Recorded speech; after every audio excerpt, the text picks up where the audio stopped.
Guys,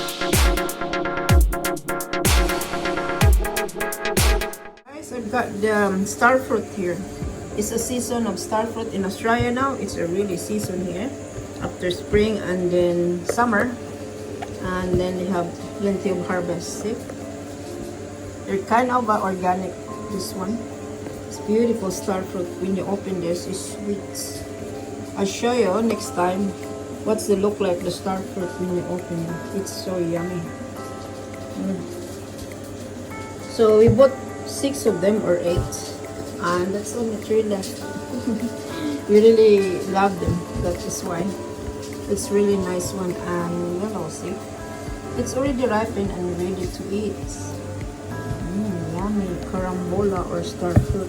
Some of them a little bit still green, but it's ready to eat. Yes, yummy carambola.